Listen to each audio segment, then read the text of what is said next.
What's going on, bottom line viewers? It's Mitch here, live for your NFL Week 11 Power Rankings, where I rank every team in the NFL from number 32 to number 1. I give you my thoughts here, live, on every team in the league, and what I'm thinking at this moment in time, how I'm ranking every single team at this moment in time, and also projecting forward how I believe those teams will evolve and look by the season's end. What's going on, everybody? Let me know how you're feeling, how you doing in the comments. Appreciate everybody that joins live. Appreciate all you watching at home.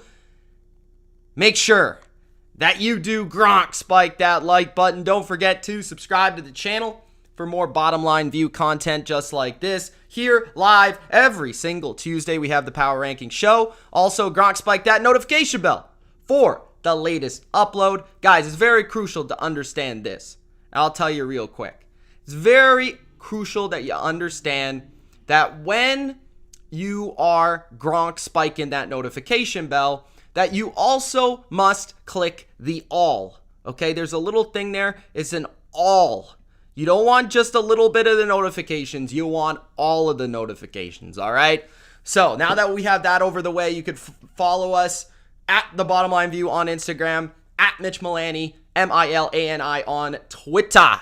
Okay, let's break it down from number 32 to number 1, and make sure that you do let me know your power rankings as I go through it here live on the channel. When I rank number 32, if you're live here, give me your number 32. When I rank number 16, give me your number 16. Where do you think your favorite team belongs? Comment in the comment section below, and let's get rolling. All right. At number 32, we're not changing. I don't think I've changed this graphic for like weeks. Like, I don't remember the last time I changed this graphic, guys.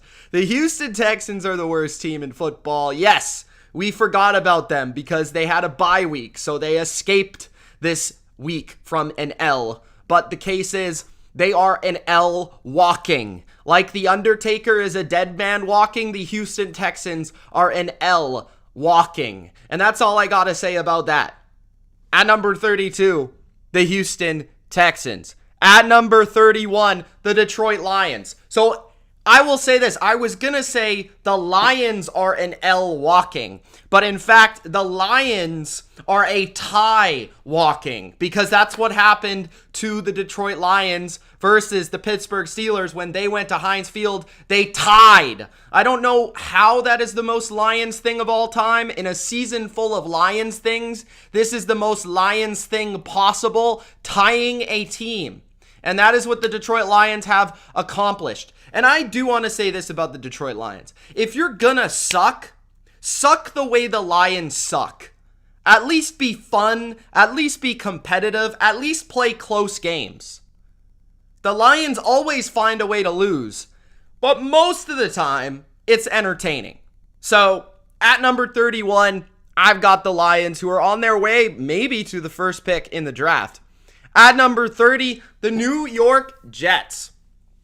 The Jets are horrific. I mean, they are unwatchable on the defensive side of the football. They have allowed big points in I don't know how many consecutive weeks. They allowed over 40 to, I think, the Patriots, the Colts, and now the Bills. How can you play worse defense than the New York Jets this season? Their quarterback situation, the way they're treating their rookie quarterback, that is an absolute debacle.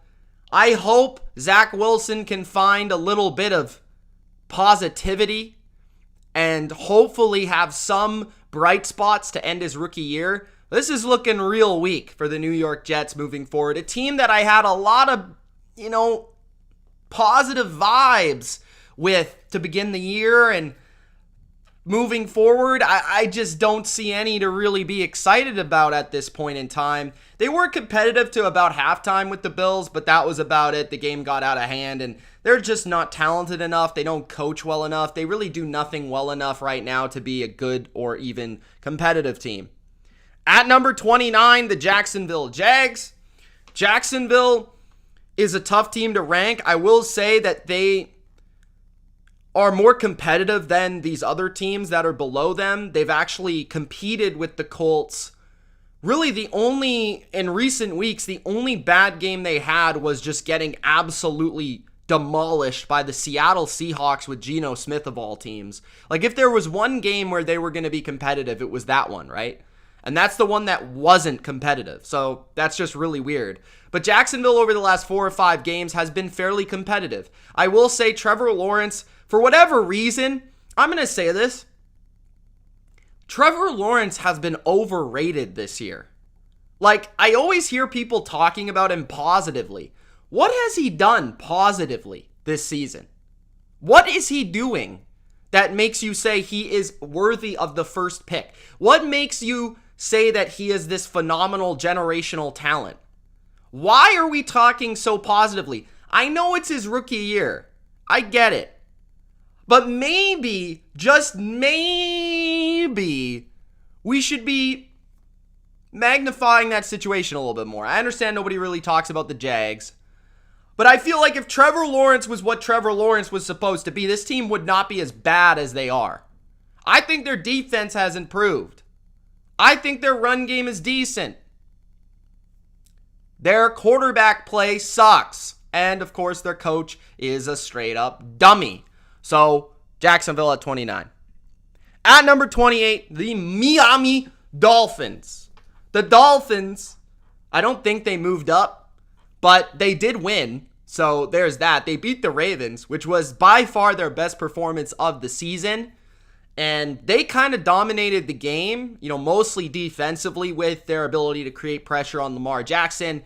But hey, Thursday Night Football, big win at home. Didn't matter who the quarterback was, Jacoby or Tua, they ended up getting the win. Javon Holland, the Canadian, is ballin'. And I think they're starting to understand what they're good at on defense. I think they've been playing good defense the last 3 or 4 games.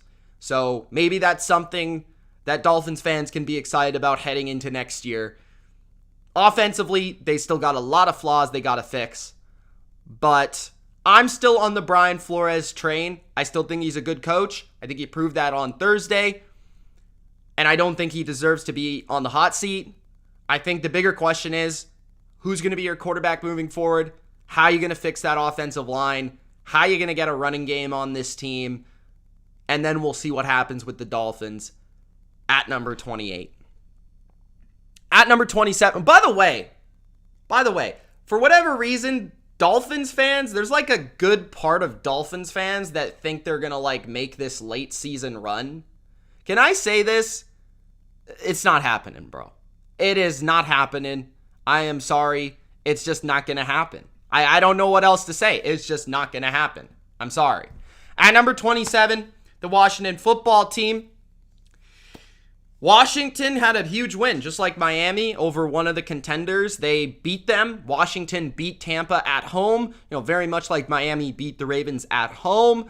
Washington, defensively, I think has been playing better, just like Miami, the last 3 to 4 games, where they're maybe regressing back to the expectations of what we thought their defense would be, both of those teams, where Washington is starting to get a little bit better up front and rushing the passer a little bit better. Their coverage isn't a complete disaster, right? They've played a lot of zone coverage, and they've only made that even more a part of their game plan from a week-to-week basis. And I thought the biggest thing really was you got an absolutely awesome performance from both your offensive line and your quarterback this past week versus Tampa Bay. I thought Heineke played extremely well, especially on third down in that game versus the Bucs, and really, for whatever reason, if this guy played versus Tampa Bay every week of the damn year, every season, he would be an elite quarterback. But that's simply not the case, and that hasn't been the case for the majority of the year. Maybe Washington can pick up a couple wins at the end of the year, but they're definitely one of the worst teams in the league still. Don't overreact to that win versus the Bucs. At number 26, the Chicago Bears. The Bears, they're the Bears. How else do I got to say this? They're the Bears. Justin Fields has been better. He's shown some promise. And the defense can still play, but I still want to see more Allen Robinson sightings. I still am missing him on a regular basis. The run game with David Montgomery is certainly decent. It's actually been decent all year, even without David Montgomery. But the Bears are kind of one of those teams that they're not exactly one of the worst teams in the league. They're not exactly a playoff team or in playoff contention even. But they're a team that is kind of trying to find if Justin Fields is going to be that guy for them. And I think their biggest goal at the end of this season here is going to be whether or not they can figure that out and figure out what's going to work for Justin Fields and what they need to do to make him their franchise quarterback heading into next year. Who do we need to surround him with? What type of scheme do we need to run next year? Is Matt Nagy our coach? Is Matt Nagy not our coach? The front office has to start to think about those things because I think the rest of this season is all about Justin Fields and his development. At number 25 is the Atlanta Falcons. Atlanta moved down for me after an absolutely disgusting performance. I mean, it was disgusting. There's no way around it. It was utterly gross to watch the Atlanta Falcons take on the Dallas Cowboys. And the crazy thing about Atlanta is they are ranked dead last in DVOA this season. They are terrible. Like, I don't understand how their record is what it is. They've been able to beat the really bad teams, and I think that's mostly due to Matt Ryan. And I don't think the coaching staff is a complete disaster, but clearly when they play the best teams in the league, they're just outmanned. They're outgunned. They're just not good enough. They're not talented enough. So, yeah, man, I got Atlanta at number 25. I don't think they're very talented. I think they kind of they're one of the few teams that have sort of aligned with what I thought they would be before the year. But they're still really difficult to figure out as the season progresses. At number 24, I got the New York Giants. The Giants, I have the NFC rank as number 2. It's actually number 3. But the New York Giants at number 24. I think they're a team that could potentially be a pain in the butt for a lot of these teams on the playoff run. And I think that starts this week with the Bucs. I don't think that's an easy game for Tampa Bay, even though the game's in Tampa Bay.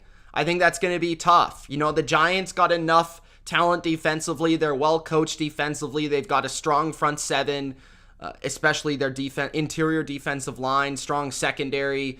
The offense has playmakers. Saquon's coming back hopefully this week, so that will improve Daniel Jones' performance and the run game. I think really the rest of the season for the Giants, it's not necessarily trying to fight for a wild card spot. It's more so just figuring out what we have in Daniel Jones and figuring out what we have in some of our young players like Kadarius Toney. And I think that's probably what you're hoping for if you're a Giants fan. I just don't think this team's consistent enough to have a hope to go on a run here to potentially squeak out a 7 seed. I don't even think you would want that anyways. You got 2 first-round picks next year. Let's figure out what Daniel Jones is. Let's figure out if he's the solution or the problem. And let's try to get to the playoffs next year, because I think that would be the plan. I think they also got to look into the mirror and see if Jason Garrett is still going to be the OC for this offense next year. They might need to move on from him and in a different direction. So at number 24, I've got the Giants. Next up, we've got the Denver Broncos at number 23. The Broncos, the worst team in the AFC West, which is a really strong division, but they're very inconsistent. Their defense really is inconsistent. You know, I expected the part of their team that they could fall back on to be their defense, but that hasn't been the case for them at all this year, really. I mean, there's been games where they've been elite. There's been games where they've really kind of sucked. And most of the time, they haven't been able to stop the run, which I don't really understand because it feels like they have the personnel to do so. Obviously, they lost Chubb and Miller, so that's a big deal. But yeah, the Broncos, we knew their offense would be kind of vanilla. We knew their offense would kind of be stale. We knew their offense would be bleh. You know, it's Teddy Bridgewater at the helm. They've got some interesting skill position players, but that's simply not enough with no quarterback and just an average OC. But the defense is what's been underwhelming. You know, their record doesn't suggest they've been underwhelming. It's about what we thought. But it's more so the performance week to week and the reliability of what this team is, and they're one of the more unreliable average teams in football this year. What's going on, everybody? If you're just joining, make sure you do Gronk spike that like button. Thank you guys for joining. James, Chris, we've got Hada's in the building. We've got Natasha, Kevin Durkant, what's up? Corey Davis. Sports Today. What's going on, guys? Thanks for joining here. The Power Ranking Show. At number 22, we've got the Pittsburgh Steelers. Pittsburgh Steelers, how do I even describe them?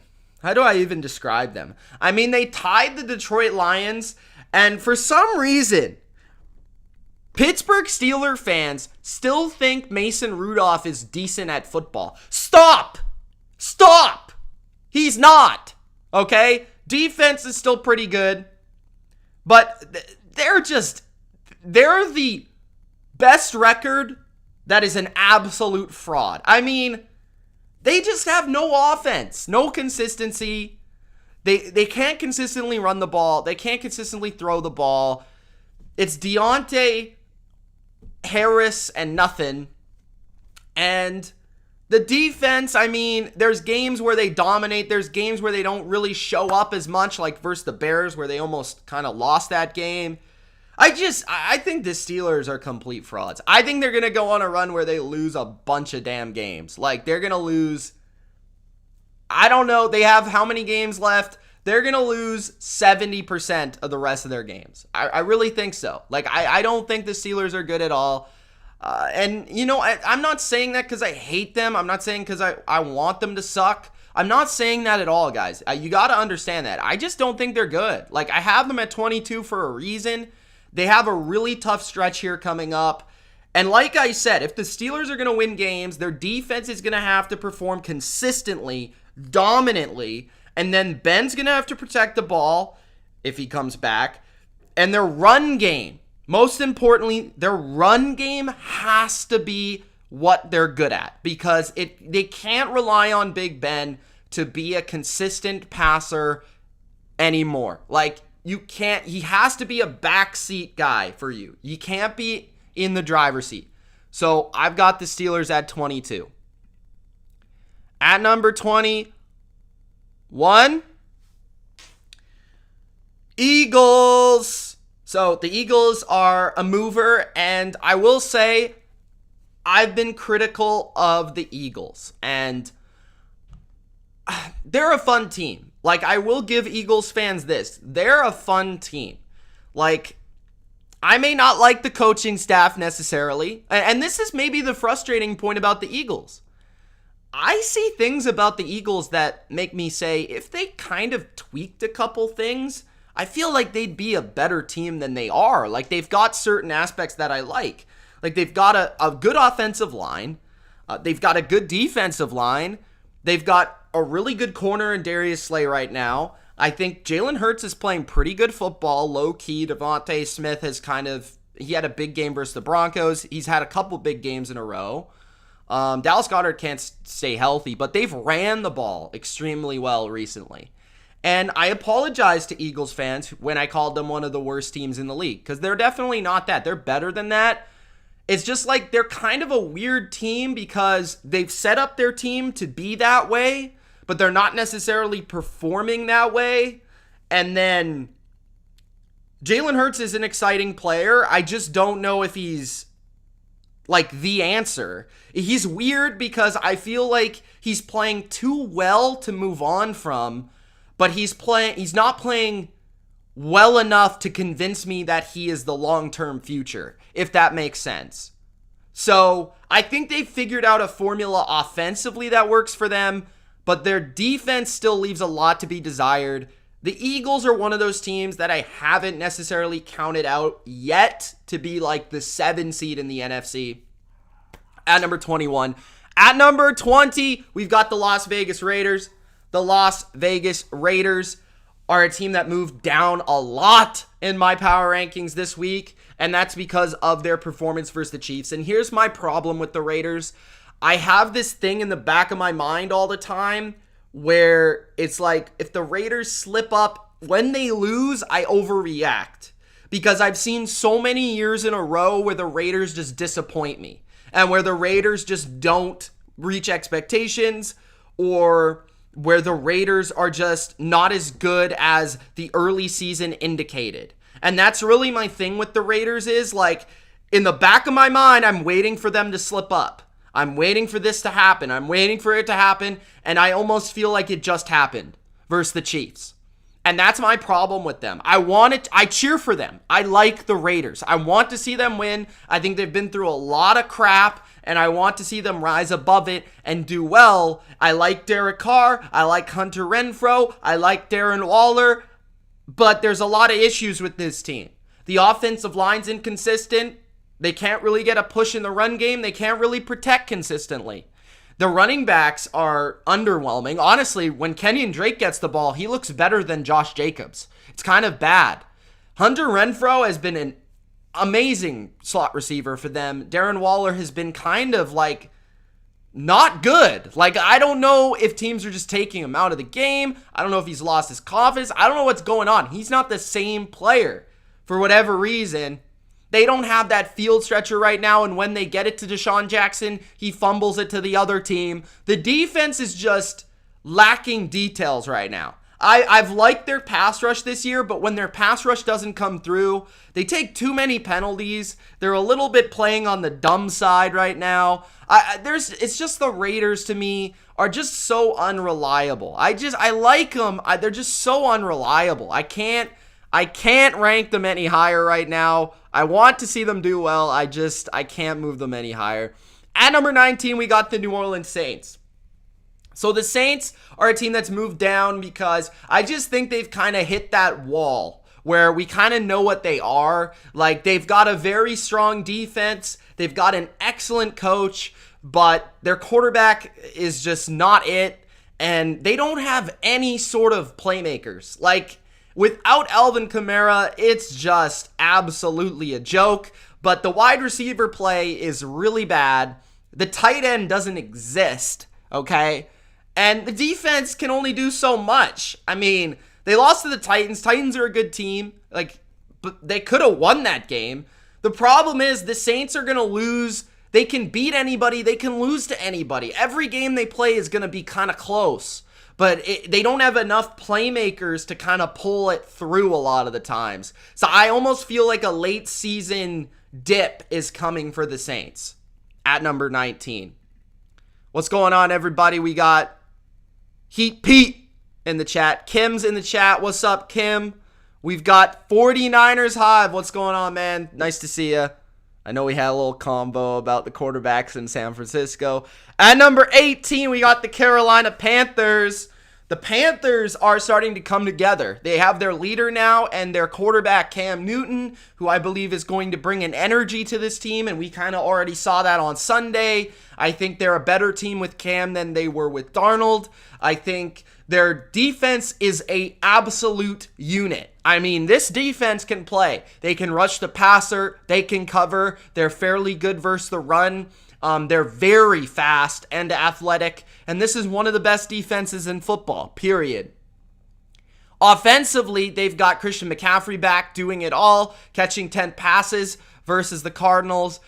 DJ Moore, Robbie Anderson actually smiled this week. So they've got playmakers. Their only real weaknesses, again, guys, I say this every week, the offensive line, the quarterback, but they got a little bit better at quarterback. So that's why I move them up here to number 18 on top of their impressive win over the Cardinals. At number 17, I got the Seattle Seahawks. Seahawks are, I think, really overrated right now. Their defense has played solid football, and they're not a disaster by any means, but they're not a difference-making unit either.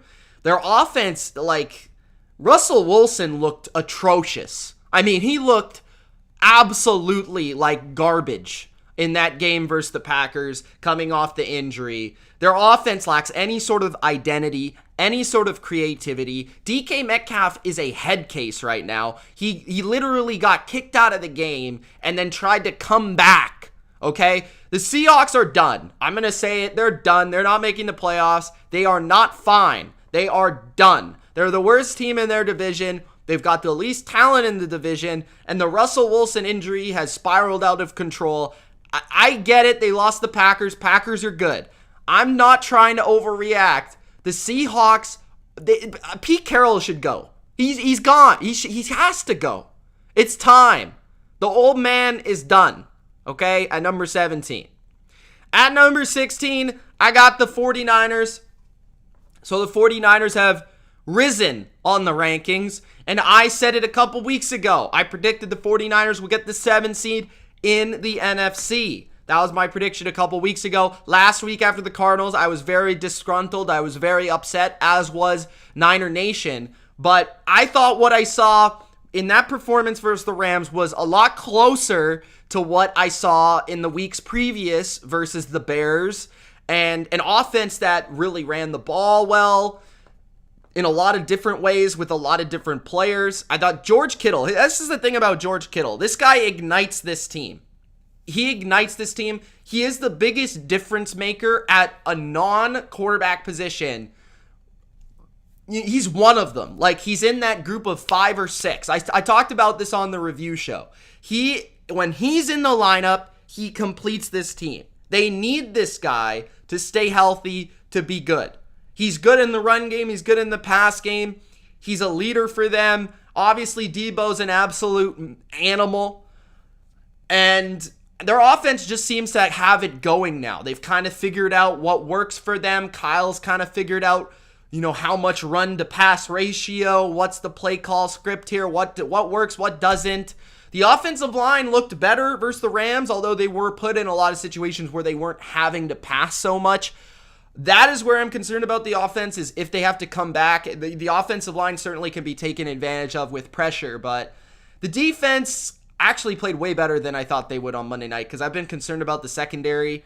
But as long as they're average and this offense continues to play the way they've been playing, and Jimmy plays the way that he's been playing recently, I feel like they can be a borderline playoff team and squeak in the playoffs. It's definitely doable. They definitely have the most talent. It's just a question of putting it together and staying healthy too. At number 15, the Minnesota Vikings. The Vikings and the Niners are very similar. They're somewhat disappointing.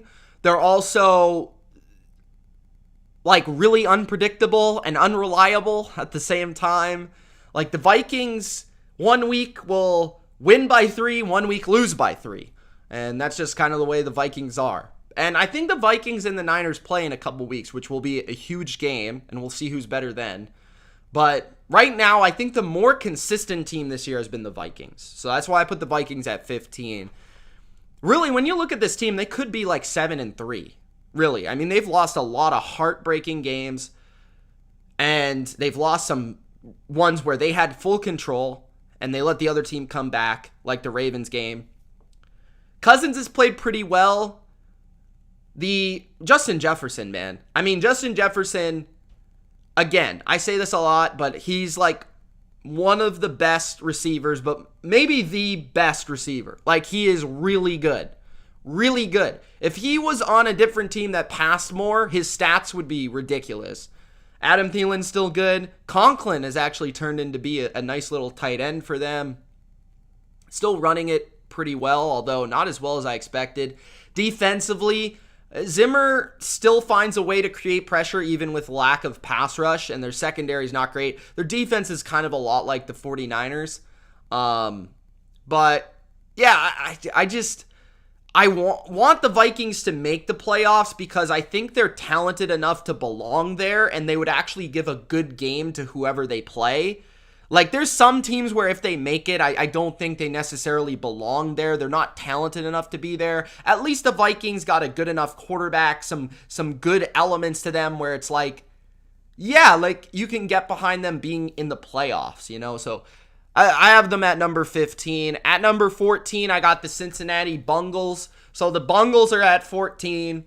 They are the most confusing team in the NFL. Right when you want to cheer for them and believe in them, they just disappoint you. The last couple of games have been very disappointing. Last week, they were on a bye week. We'll see how they come out of the bye week. They've got a big matchup versus the Raiders. I think they're the better team.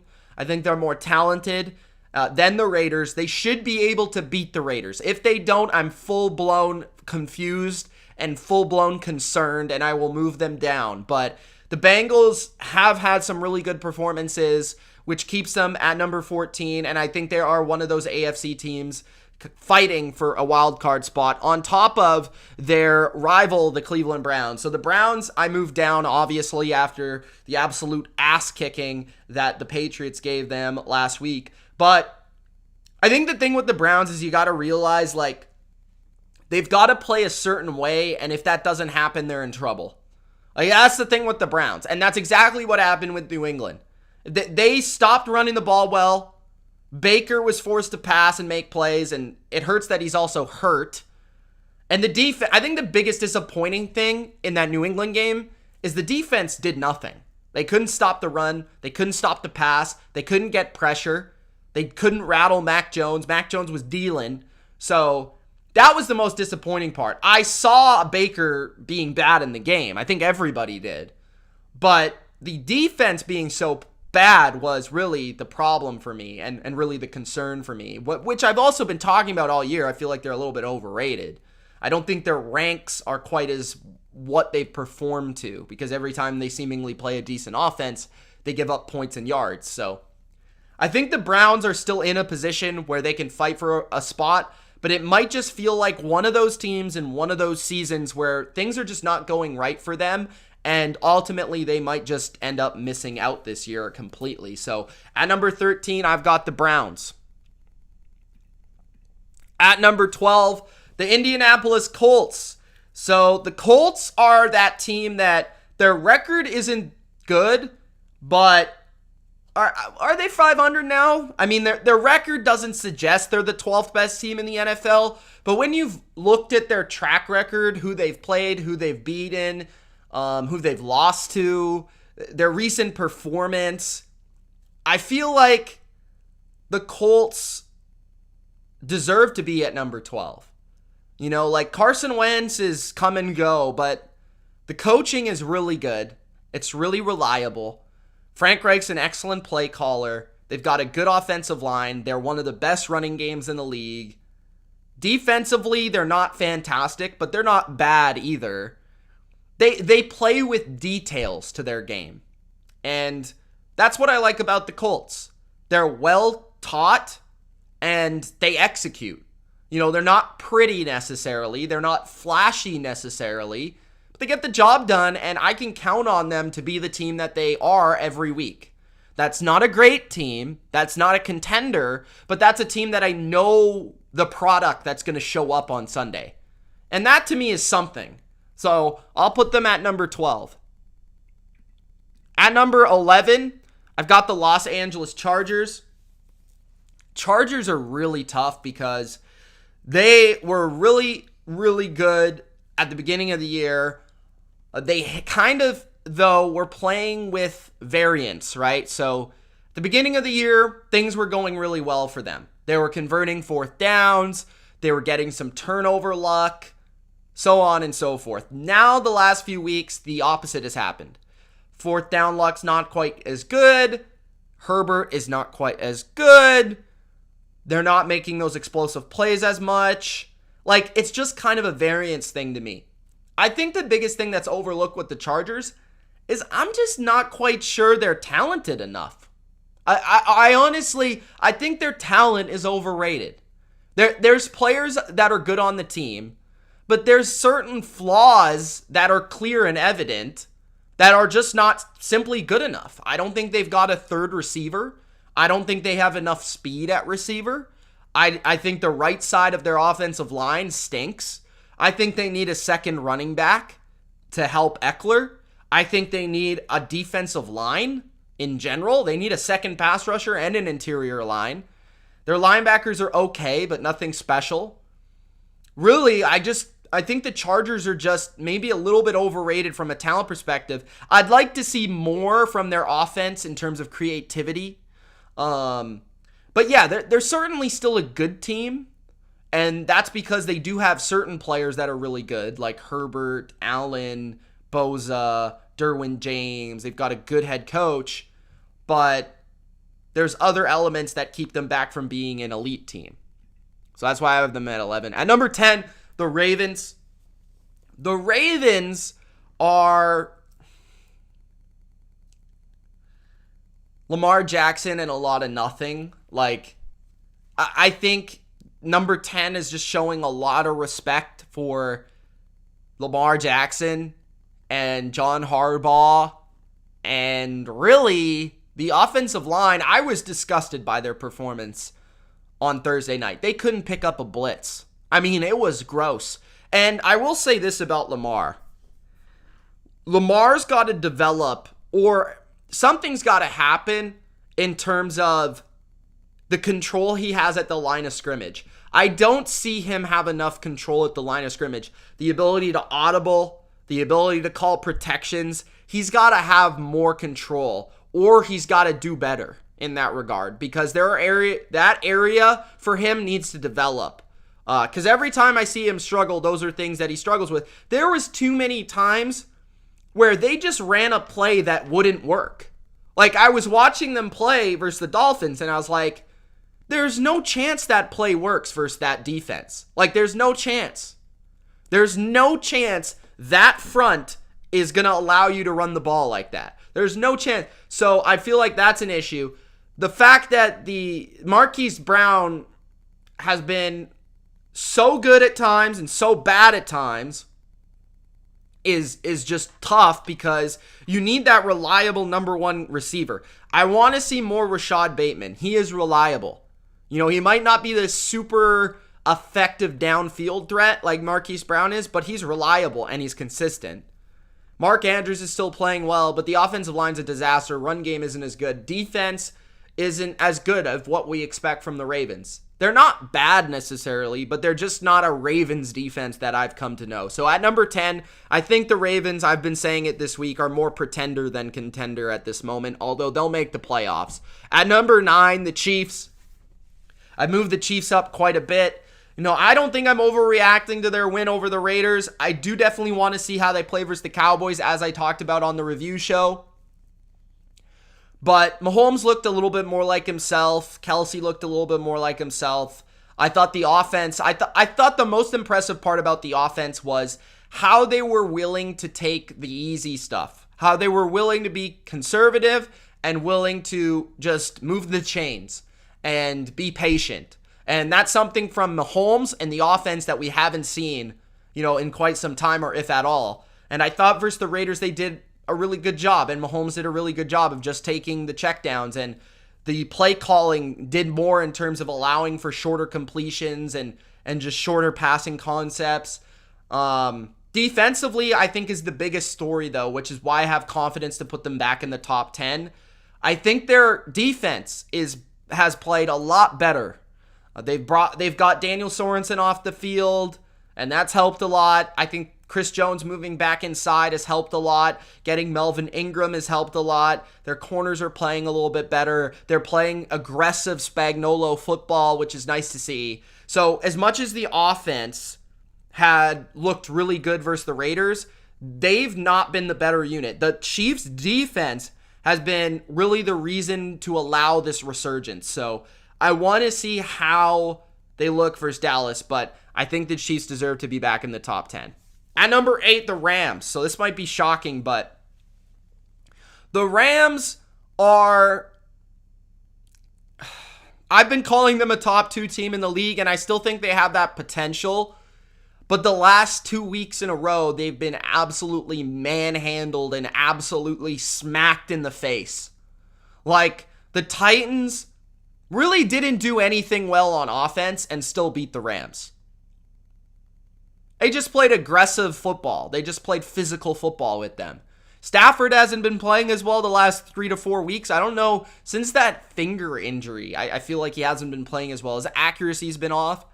I think they're a little bit too high on confidence. Their defense, I've been saying all year, is overrated. I mean, if you watch my channel, I've been saying all year they're overrated. They've got 2 players. Everyone else is average, okay? Von Miller, maybe he's pretty good now because they added him. But and I'll say Leonard Floyd. So really what they can do is they've got a pass rush. And I heard Mina Kimes say this, and I think this is spot on. They can rush the passer when they're allowed to. When you put them in a situation where it's 3rd and long, they'll get to the quarterback. And they've got Jalen Ramsey. If you avoid Jalen Ramsey and you run the ball well enough, you'll beat the Rams. And if you can rush the passer, be physical, they need more Odell. Like, this is a team that Odell wasn't a luxury. They need Odell. They need him because they've got no speed on offense. They need speed.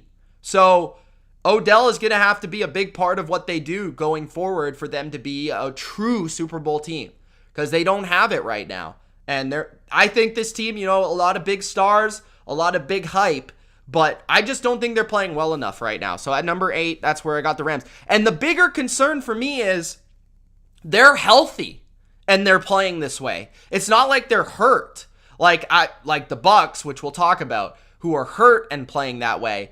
The Rams are healthy and playing bad. So that is a concern. At number 7, the Patriots. I moved the Patriots. I had the Patriots at 8, and then I thought about it. I was like, if the Rams played the Patriots right now, who would win? Patriots. And I think the Patriots, honestly, some people have argued they're in the top 5. I'm not willing to go there yet, okay? I gotta see it versus the Titans in a couple weeks. And the Bills, I think that will be a true litmus test, but I was extremely impressed by their win over the Browns. I thought they looked amazing on both sides of the ball. Mac Jones was dealing, man. He was dealing.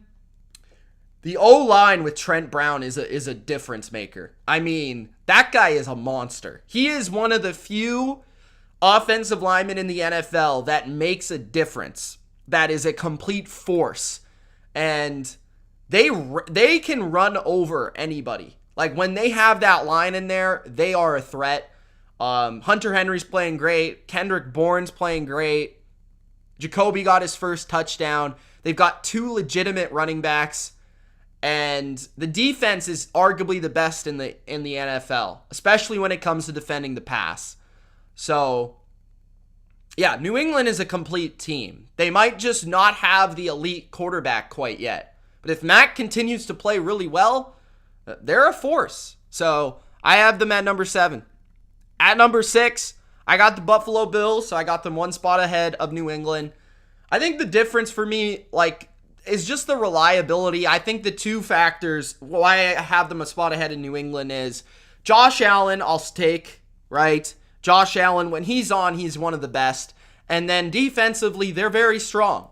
Right now, they have the statistically best defense in the league, although I think they beat up on a lot of bad offenses. And that's really the tough thing with the Bills. I think when you look at their stats, it suggests they're the best team in football, or one of them, right? But their schedule is really tough to judge. So that's why I talked about on the NFL Review Show, this next stretch for them is crucial to them being a championship team. So the Bills are at number 6. Good performance versus the Jets, but want to see them beat a good team coming up. At number 5, the Titans. So the Titans are at number 5. I've just been really not impressed with their offense, and I think they were kind of lucky to win versus the Saints again. And that's the real tough thing for me, because there's that fine line between winning a close game in, a championship fashion, and there's winning a close game in kind of lucky fashion. And the Titans were a little bit lucky. Right? They had what's it called? Roughing the passer there, which eliminated an interception for the Saints. They had a couple really bad ref calls, and that was versus the Saints team without Alvin Kamara, right? So their offense isn't good enough. They need to get better on offense. Their defense is good. Their pass rush is good. It's not great. It's good. And they're well coached. Mike Vrabel's a heck of a coach. I'd give him Coach of the Year right now. But if you're talking Super Bowl, if you're talking elite of the elite right now at this moment, the Titans aren't that to me. I mean, their record says it, but I'm not believing. I'm just not believing. I just can't. With the offense playing the way it is, I can't believe it. So I got them at number 5. At number 4, I got the Cardinals. Cardinals are the real tough team to figure out in the top 5 because when they have Kyler Murray, they're one of the best teams in the league. But then, some parts of their team have been regressing. D-Hop's hurt. Kyler's hurt. It's really tough to figure out what you can take from these games and what you can't take from these games. Colt McCoy played really well versus the Niners. Didn't play so well versus the Panthers. they're just an impossible team to kind of evaluate at this moment in time. I'd like to think they're an elite team with Kyler, but there's still something in the back of my mind that says they're not quite that Super Bowl team. So it's really tough because I don't know. You guys let me know what you think about the Cardinals because they're just a really, really tough team. I feel like it's a really bad time in the season at this moment for the Cardinals to have these injuries and to be going through the stretch they're going through, because usually you want to be hitting your stride, you want to be gaining momentum. And the Cardinals are kind of leveling off or dipping, which is not good news. But I still have enough respect for what they've done to put them inside the top 5. So they're at number 4. At number 3, I got the Bucs. So I moved the Bucs down after a tough loss to Washington. I talked about it on the review show. I ranted about it for like 15 minutes. So if you want to hear my in details there, check that out. I think more so it's just the same things I've been preaching for the last 2 years with Tampa Bay when they lose games. First off, it's injuries. Like, Antonio Brown is a stud. When he doesn't play, they're a different offense. They're a different offense, period. When Gronk doesn't play, he's still a top 5 tight end. It's a different offense. When they come off a bye and look like that with rust, like, it happens. And then the defense, they're hurt. Their corners are hurt. Their pass rushers are hurt. Like, that's why I think a lot of people are overreacting to them and saying they're not still in the Super Bowl window. Like, I heard some segments today, like, not that that's not legitimate to say New England isn't in the conversation in the AFC, and I get the whole Belichick-Brady thing, but like for some people to be saying that you would rather bet on the Patriots to win the Super Bowl than the Bucs, I think is a little bit crazy. Because when they're healthy, they're the team to beat. They're the Super Bowl champs. So Tampa Bay, offensively, they need to get healthy. Defensively, they need to get healthy. But they need to clean up the penalties. They need to get to the details. That's the biggest thing. And that's my gripe about Bruce Arians all the time, is the details. Details, details, details. If they eliminate the penalties, this is a team that is extremely hard to beat. So at number 3, I got Tampa Bay. I'm moving them down because they've played like crap, but I still believe in them when they are healthy. At number 2, I've got Dallas. And the Bucs did beat Dallas, but Dallas has been one of the most consistent teams in the NFL. And that to me is worthy of being in the top 2. So Dallas is my number 2 because of their consistency. They did drop one to Denver in embarrassing fashion, but outside of that game, they've been rather really good in a loss or good in a win, right? Good enough to win. Dak's been one of the best quarterbacks in the league. What I like about Dallas is their offense is really well-rounded to attack you in a lot of different ways, right? They can pass on you. They can run on you.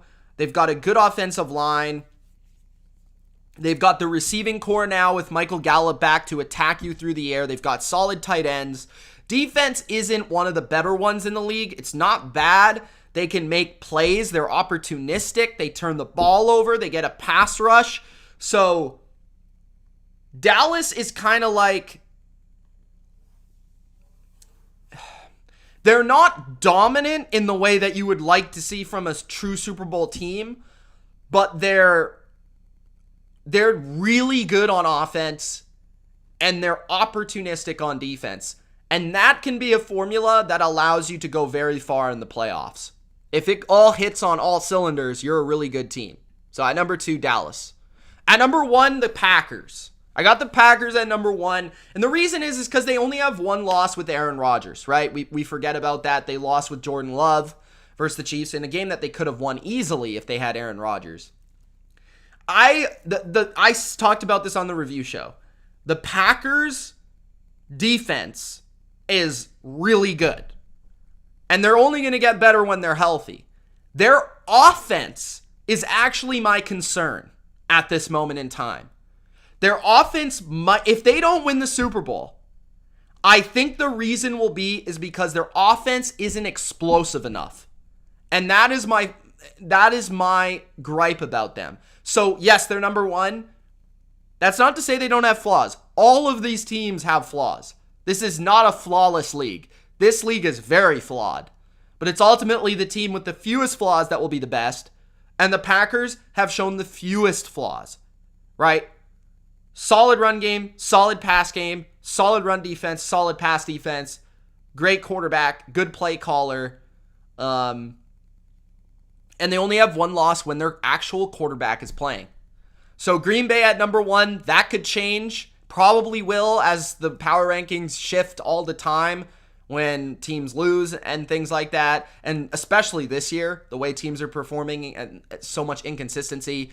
But I think the top 2, the Packers and the Cowboys, because of their consistency, the reason they're the top 2. I don't think the Packers and the Cowboys are necessarily the most talented. If they're hitting on all cylinders, these are the best teams, right? But I think they've been the most consistent teams. And that's why I got them at number 1 and number 2. So those are my power rankings. If you enjoyed, make sure you do Gronk spike that like button. Appreciate you all joining me here live. Chris, what's going on? Cesar, what's going on? Thomas, how you doing? Natasha, what's up?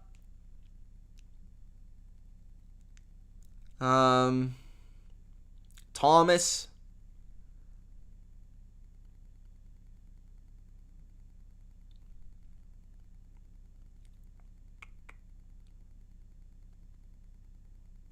Yeah, they've been to the last 2 NFC Championship and lost both of them. So they could get to the NFC Championship again and lose. But that kind of feels like what's going to happen, but we'll see. All right, guys. Well, hope you enjoyed the show. Appreciate you all. Thank you for subscribing. Thank you for supporting me. If you want to support me on Patreon, you can. Link is in the description. Check it out. It's Mitch. Peace.